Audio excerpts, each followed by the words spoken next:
The Senate Judiciary Committee held a hearing on July 21st, highlighting the need to provide legal status to undocumented immigrant farm workers across the country. In this pandemic, we've all been forced to face the reality that our food supply chain depends to a great extent on the labor of immigrants.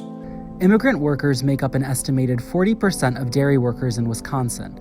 90% of them are undocumented. Professor Jill Lindsay Harrison has researched Wisconsin's dairy labor force in depth for years. Because it's the primary agricultural industry in the state of Wisconsin, and Wisconsin's a leader nationally in dairy production. But there's been almost no research on people who are hired to work on dairy farms.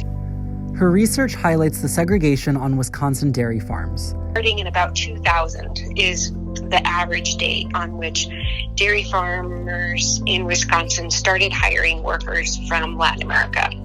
White U.S.-born workers were moving away from dairy work, uninterested in dairy work. The bill targeting these migrant workers earned bipartisan support and passed the House in March. It would provide a path to citizenship for H-2A visa holders.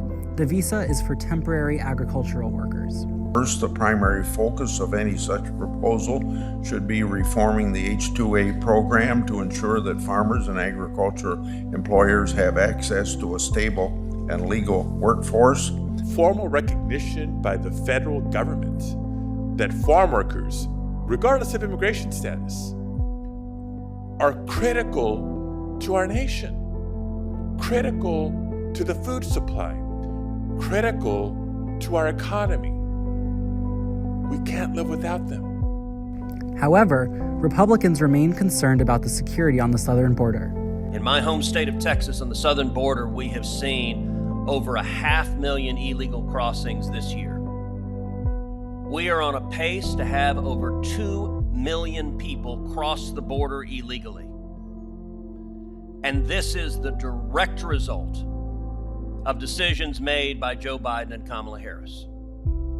Advocates are calling for a bipartisan effort to move the bill forward.